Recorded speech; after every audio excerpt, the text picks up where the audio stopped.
This Surge Learning course was created by students in the Nipissing University RPN to BSCN program to promote awareness, understanding, and inclusive practices related to gender identity within the North Shore Health Network. Our goal is to foster a safe and respectful environment for all individuals by enhancing knowledge and confidence in providing gender-affirming care.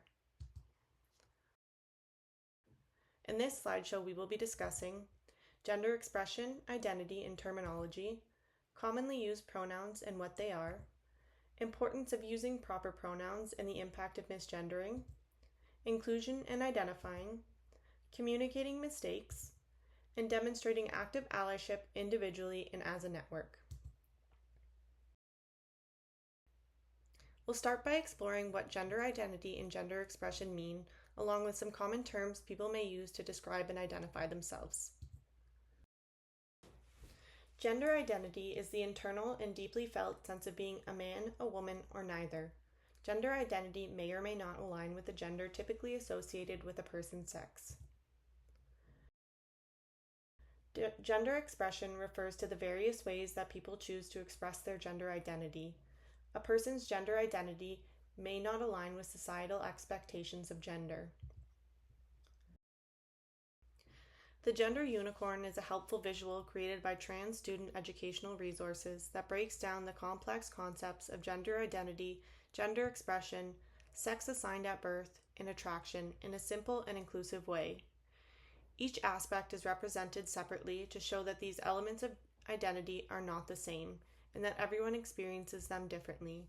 For example, a person's gender identity, how they internally understand themselves, may not align with their gender expression, how they present themselves through clothing, behavior, or appearance, and neither necessarily relates to their sex assigned at birth. The Gender Unicorn reminds us that gender and sexuality exist on a spectrum, encouraging us to approach others with curiosity, openness, and respect.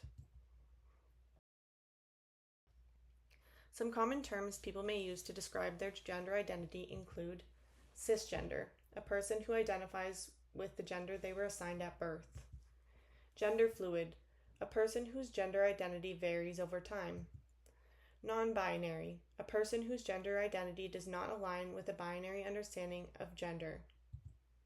Transgender, a person whose gender identity differs from what is typically associated with the sex they were assigned at birth. Two-spirit, a culturally specific identity used by some Indigenous people to indicate a person whose gender or spiritual identity compromises both male and female spirits. Questioning, a person who is uncertain about their sexual orientation and/or gender identity. In this section, we'll explore what pronouns are, why they matter, and introduce some of the commonly used pronouns you may encounter in the workplace.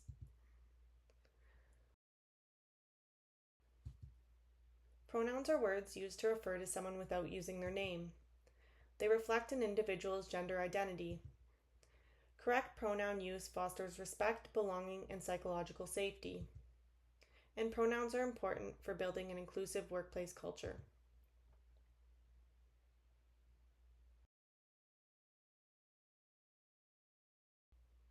Some common gender pronouns you may hear people use include she, her, often used by women or feminine identifying individuals, he, him, often used by men or masculine identifying individuals, they, them, gender-neutral pronouns often used by non-binary, genderqueer, or gender-fluid individuals, or they, their, gender-neutral alternatives. Additionally, some people prefer not to use pronouns at all and instead go by their name only.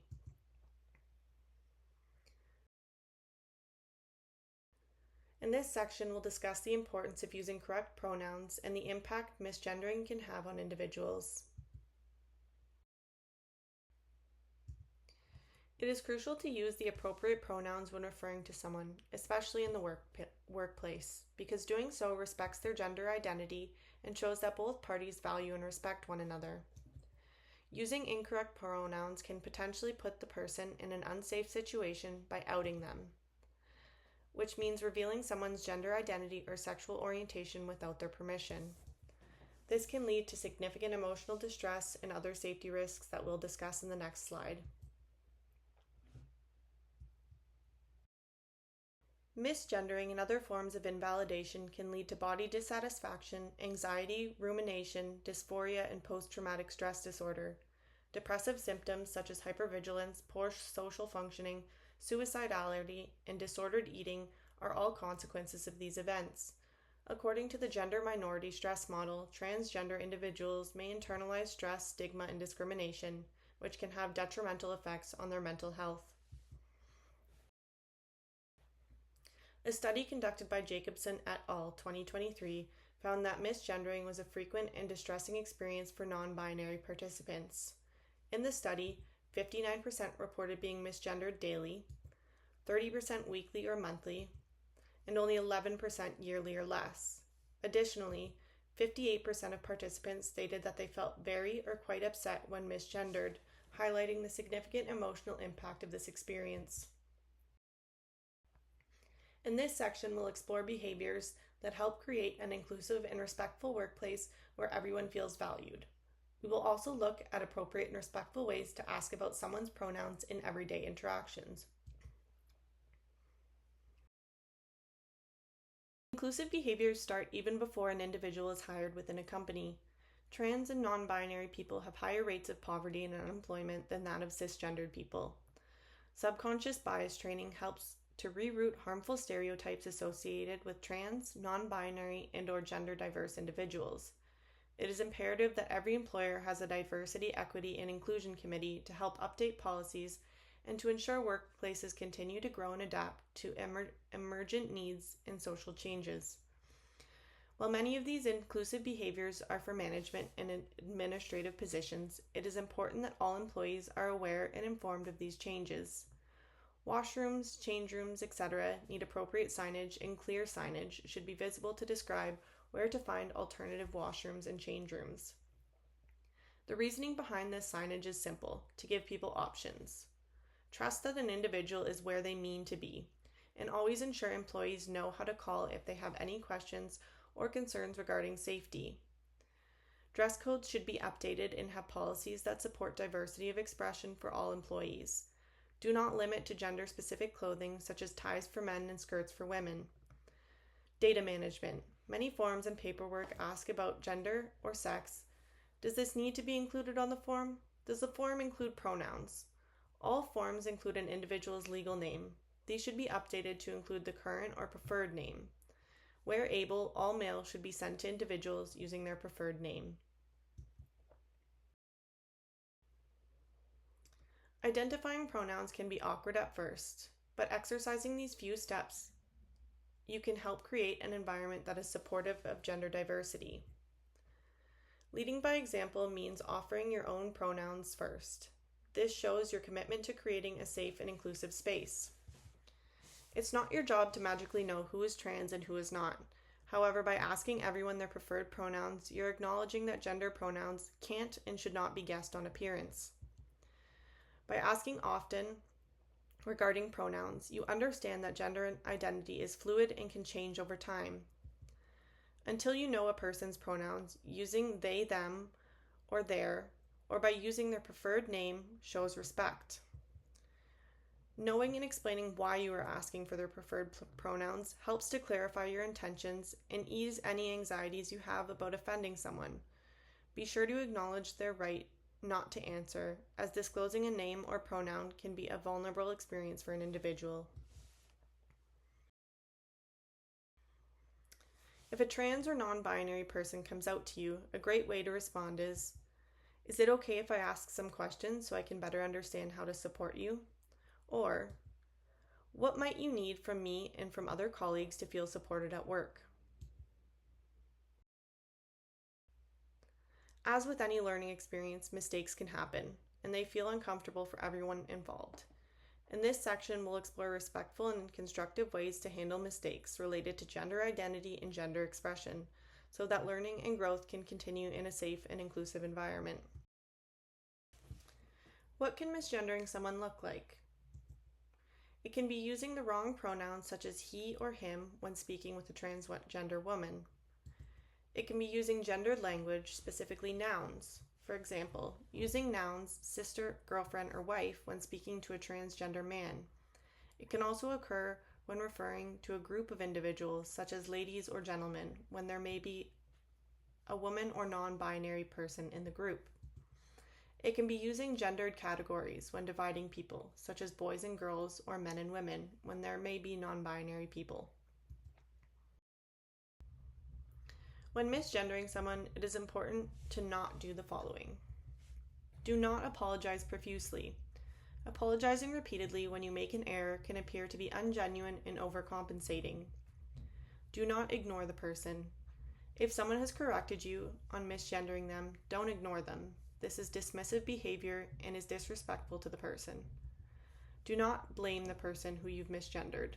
Saying comments like, "You didn't tell me," and laying blame on the person is another sign of disrespect and can cause harm to the person's emotional self. Do not be rude. Being rude or becoming defensive does not make the situation better. It demonstrates lack of ownership of your actions and breaks any trust with the person.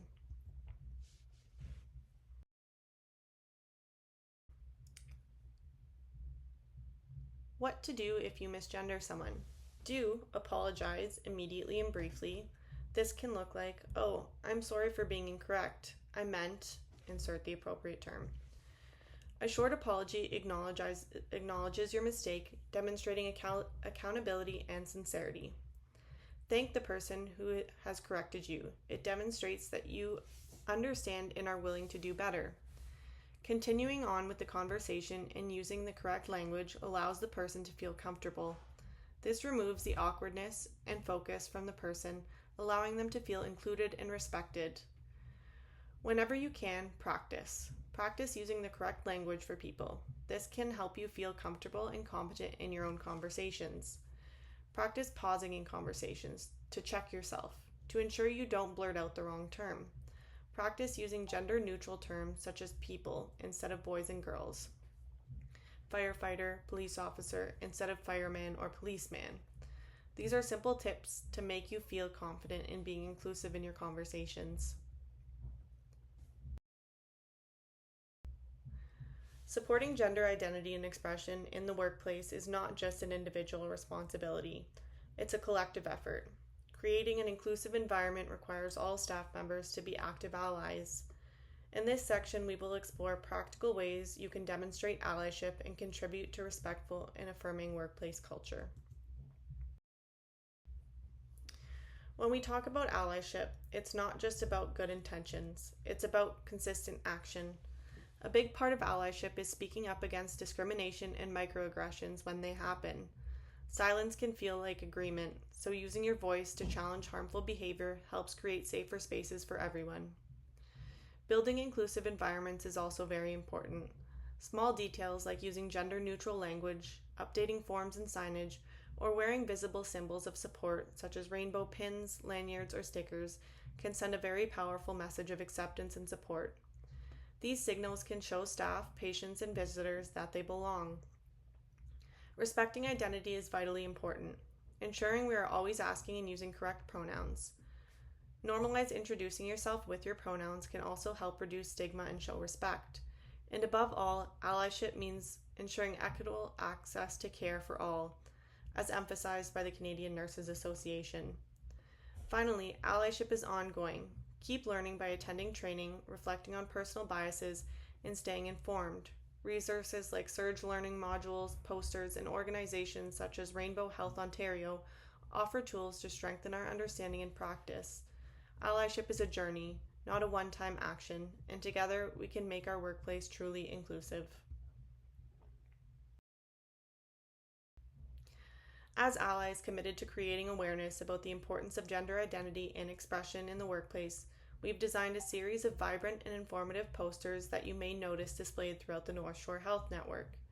These posters are meant to spark conversation, promote inclusion, and remind everyone that small actions can make a big difference in creating a respectful and welcoming environment for all.